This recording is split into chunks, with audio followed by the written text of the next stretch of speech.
The corridors of Maple Ridge High echoed faintly with the scrape of chairs and the occasional off-key trumpet from the adjacent bandroom.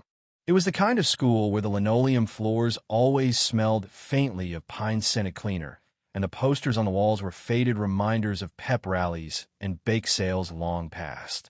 In room 214, however, something else hung in the air, that Wednesday morning tension, coiled and ready. Mr. Calvin Monroe, the music teacher with the kind of tailored charisma that looked better under stage lights than fluorescent bulbs, stood at the front of the room.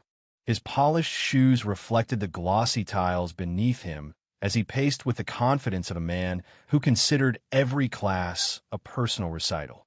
His voice had the syrupy slickness of a talk show host and the bite of a man who liked being the smartest person in the room. "Today," he said, his tone theatrical as always, "we're doing something a little different." There was a phrase that made stomachs drop. Everyone in the room knew what "a little different" meant in Mr. Monroe's class. It meant a lesson served with a side of humiliation. It meant someone was about to be put on display, not for glory, but for amusement. His eyes scanned the room, hunting. Then they landed on her. Back row.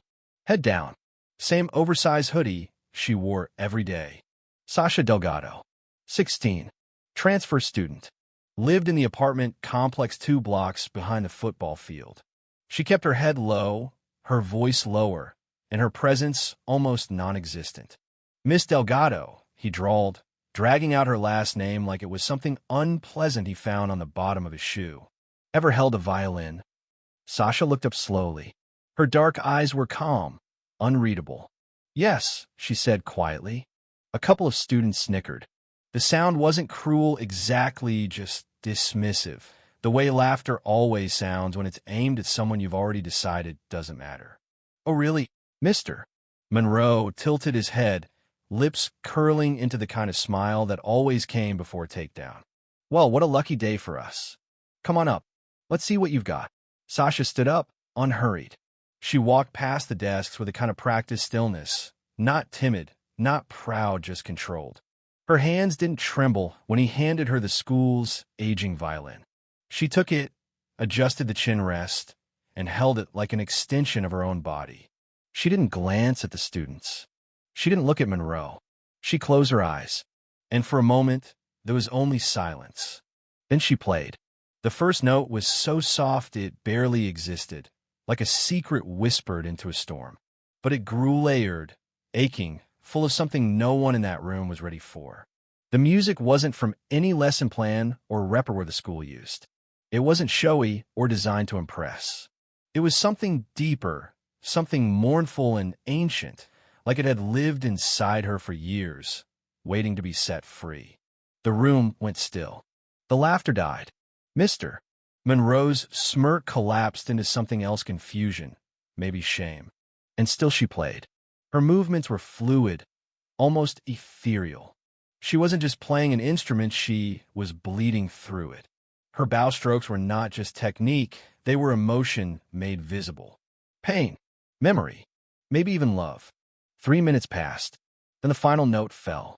Sasha opened her eyes, handed back the violin, and walked back to her seat. She didn't bow. She didn't smile. She didn't need to. The bell rang soon after. Students filed out slowly, some casting glances back at Sasha, most still stunned into silence. Mr. Monroe didn't speak.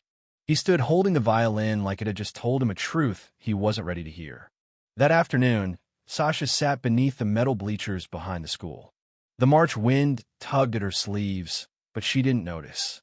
Her thoughts were elsewhere, in a small apartment that used to hum with music, on a mother with warm hands and tired eyes who used to play for her after long days cleaning houses. Sasha's mother had once been a violinist, not professionally, but with passion. They used to joke that the strings of her old violin had more soul than half the pop stars on the radio. But then came the diagnosis, and the bills, and the silence that filled their home when her mother's violin was sold to pay for medication. Sasha had taught herself again in secret, slipping into the music room before school hours to practice on instruments the school barely maintained. It wasn't about being good. It was about remembering. She never expected anyone to hear her, especially not like that. Inside, Mr. Monroe sat slumped at his desk, staring at the empty chair Sasha had filled only hours earlier. His ego, which usually shielded him like armor, felt fragile today. He had always considered himself a mentor to young talent, a shaper of futures. But he hadn't seen her. Not the real her. Just a girl in a hoodie from the poor side of town. Just a joke waiting to happen. That night, he pulled up Sasha's transfer file, scanned her emergency contacts, her old report cards, her teacher notes. And there it was. One line from her former music teacher. Sasha Delgado is musically gifted. One of the most instinctive violinists I've ever taught. Please nurture this talent. The guilt hit like a dropped cymbal. The next morning, Sasha arrived early as usual. But this time, she wasn't alone. Mr. Monroe sat by the upright piano, not in his usual stance of authority, but hunched slightly, his posture unfamiliar. A velvet line case sat open beside him. Sasha, he said gently. She paused, not stepping forward yet. I owe you an apology, he began. Yesterday, that wasn't teaching. That was me being small. And I'm sorry. She said nothing. I don't expect you to forgive me, but I hope you'll accept this.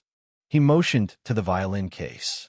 Inside lay a rich, honey-colored instrument with a subtle floral carving on the scroll. This belonged to my mother, he said. She passed a few years ago. I haven't played it since. I want you to have it, only if you want it. Sasha stepped forward slowly. Her fingers brushed the wood, reverent. Why? She whispered. Because, he said, voice thick, you reminded me what music is supposed to be. And because you deserve better than how I treated you. Tears pressed behind her eyes, but she refused to let them fall. She nodded once and took the case. That spring, the annual school concert arrived. Sasha, wearing a simple black dress, stepped onto the stage to a room full of curious eyes. No one laughed. No one whispered. When she played, the auditorium was silent not out of politeness, but reverence. Her performance didn't just move people, it unraveled them. When she finished, the audience rose to their feet, not just for her talent, but for the way she had transformed their understanding of who she was. Sasha Delgado wasn't just the quiet girl from the complex behind the field. She was a storm in stillness, a symphony in silence. And in that moment, everyone heard her, for the first time, and they would never forget her again.